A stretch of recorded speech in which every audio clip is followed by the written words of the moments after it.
Alhamdulillahirabbil alamin. Assalatu wassalamu ala asyrafil anbiya'i wal mursalin wa ala alihi wa sahbihi ajma'in, amma ba'd. Yang saya hormati Bapak dosen pengampu mata kuliah Filsafat Pendidikan Islam, yaitu Bapak Amiruddin SPDI MPDI. Di sini saya Nabila Sastika dari Prodi Pendidikan Agama Islam semester 4. Di sini saya akan menjelaskan tentang hakikat evaluasi dan pengembangan dalam perspektif pendidikan Islam. Evaluasi pendidikan adalah teknik untuk mengetahui keberhasilan anak didik, sehingga potensi anak didik akan terus-menerus digali dan dikembangkan.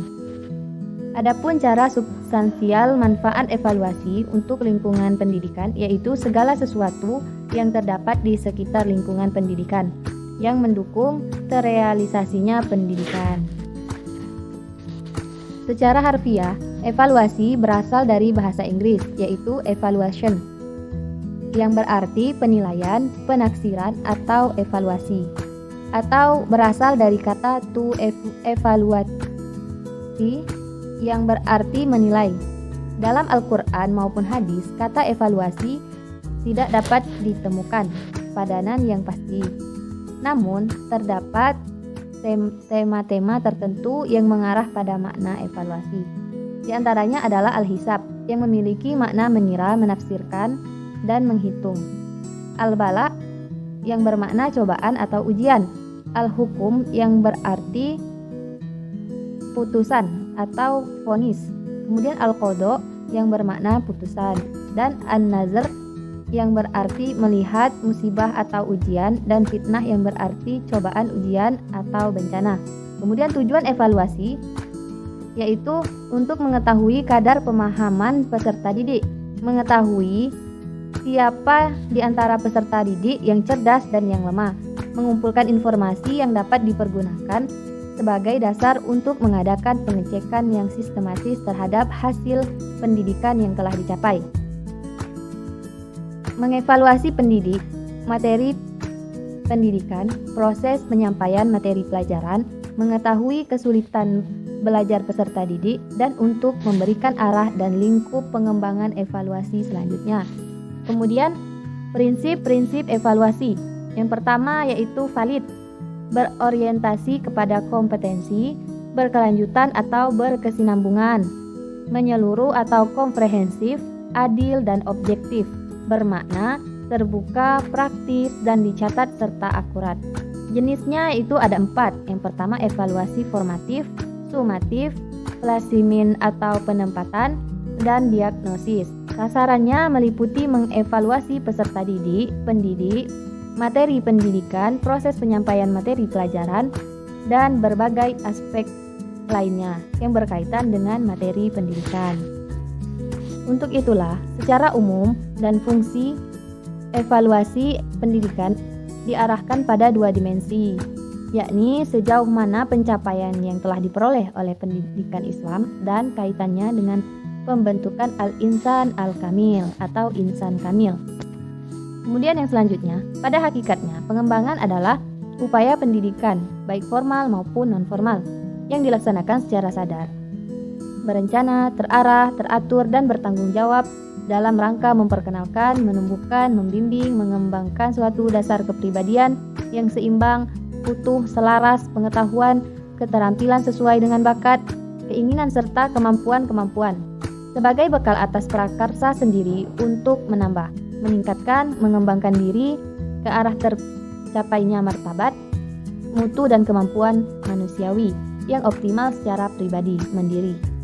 Dari pendapat para ahli, dapat ditarik kesimpulan bahwa pengembangan merupakan suatu usaha yang dilakukan secara sadar, terencana, terarah untuk membuat atau memperbaiki sehingga menjadi produk yang semakin bermanfaat untuk meningkatkan kualitas sebagai upaya untuk menciptakan mutu yang lebih baik. Kemudian yang selanjutnya, perlunya pengembangan ilmu pendidikan Islam. Dalam bukunya, Azyumardi Azra menyatakan kecewaannya yang mendalam tentang kurangnya perhatian terhadap kajian ilmu pendidikan Islam. Ia mengatakan kajian kependidikan Islami tampaknya merupakan bidang yang belum tergarap secara serius. Bahkan kajian Islami dalam konteks Indonesia lebih ketinggalan. Sebenarnya, Sejak adanya Fakultas Tarbiyah di IAIN, pendidikan Islam telah dijadikan salah satu bahan kajian. Pendidikan Islami telah muncul sebagai salah satu mata kuliah. Usaha itu secara serius barulah dimulai sekitar tahun akhir 1993. Usaha itu didorong antara lain oleh kenyataan banyaknya sekolah Islami yang kurang baik mutunya. Mutu yang kurang baik itu diduga disebabkan oleh belum digunakannya teori-teori pendidikan Islami yang sesuai dengan tuntutan zaman. Kemudian yang selanjutnya saya akan menjelaskan hakikat masyarakat dalam perspektif pendidikan Islam. Hakikat masyarakat, tidak ada satu individu pun yang bisa hidup tanpa masyarakat. Untuk itu, manusia harus hidup bermasyarakat. Tujuan utama Al-Quran, kata Fazlur Rahman, menegaskan tata masyarakat adil. Masyarakat yang adil itu sebuah masyarakat yang etis dan egalitarian. Dengan nada yang serupa, Muhammad Abduh mengatakan bahwa Allah menciptakan manusia untuk bermasyarakat. Bermasyarakat yang dimaksud Abduh berakal dan dengan akalnya ia berkreasi secara dinamis. Kalau dilihat dari cara hidup lebah, mereka hidup tidak egois, tetapi mereka hidup bermasyarakat. Dan kata Haru Yahya, mereka mempunyai organisasi yang luar biasa. Maslow mengidentifikasi 5 kelompok kebutuhan manusia, yakni kebutuhan fisiologi, rasa aman, afiliasi, harga diri, dan pengembangan potensi. Terlebih lagi, manusia mempunyai budi yang merupakan pola kejiwaan yang di dalamnya terkandung dorongan hidup yang dasar. Insetting, perasaan dengan pikiran, kemauan, dan fantasi. Budi inilah yang menyebabkan manusia mengembangkan suatu hubungan yang bermakna dengan alam, dengan jalan memberi penilaian terhadap objek dan kejadian. Kemampuan menyesuaikan diri itu dapat dilakukan manusia karena ia diberi kemampuan berpikir atau kognitif, merasa efektif, dan melakukan atau psikomotorik. Untuk itu, manusia disebut makhluk sosial karena ketergantungannya kepada manusia lain, berkemampuan menyesuaikan diri, berkemampuan berpikir, merasa, dan melakukan, dan berkebutuhan mengembangkan dan menyempurnakan dirinya dengan bantuan orang lain. Dalam pandangan beberapa filosof, pengertian masyarakat yang pertama menurut Plato. Menurut Plato, tidak membedakan antara pengertian negara dan masyarakat. Negara adalah kumpulan dari unit-unit kemasyarakatan. Masyarakat terdiri dari keluarga-keluarga, sedangkan menurut Comte memperluas analisis masyarakat dengan menganut suatu pandangan tentang masyarakat sebagai lebih dari suatu gerombolan atau individu-individu. Al-Quran membahas tentang masyarakat dalam beberapa istilah, diantaranya menggunakan istilah ummah, kaum, qabilah, dan jamaah. Namun, dari sekian banyak istilah yang dapat digunakan, Al-Quran lebih banyak menggunakan istilah ummah. Al-Quran menyebut kata ummah sebanyak 51 kali. Sedangkan kata umam sebanyak 31 kali. Kemudian menurut John Ferenczi, bahwa kata ummata berarti penduduk, bangsa, ras, kelompok, ketentuan, istilah tertentu, waktu, dan agama tertentu. Muhammad Ismail Ibrahim mengartikan dengan kelompok manusia mu'alim, seorang yang baik pada semua seginya, agama dan waktu. Dari berbagai pengertian tersebut, dapat dijelaskan bahwa masyarakat adalah kumpulan manusia yang saling berinteraksi bersama, yang diikat oleh sesuatu atau keyakinan atau agama, warisan budaya, lingkungan sosial, keluarga, politik, tanah air, perasaan, cita-cita, dan lain-lain, dalam rangka mencapai tujuan hidup.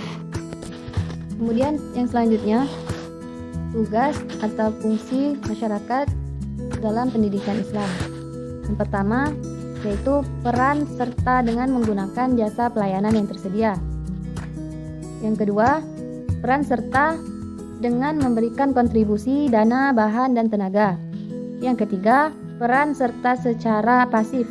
Masyarakat dalam tingkatan ini menyetujui dan menerima apa yang diputuskan pihak sekolah.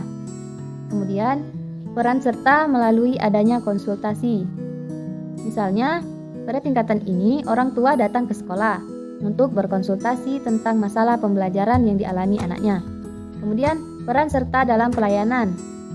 Yang selanjutnya, peran serta sebagai pelaksana kegiatan. Dan yang terakhir, peran serta dalam pengambilan keputusan.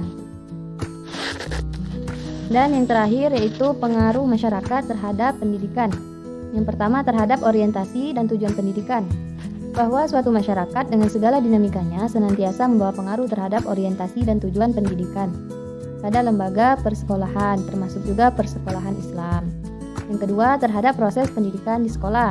Yang dimaksud dengan hal ini bahwa pengaruh masyarakat di bidang sosial budaya dan partisipasinya adalah sesuatu yang jelas membawa pengaruh terhadap berlangsungnya proses pendidikan.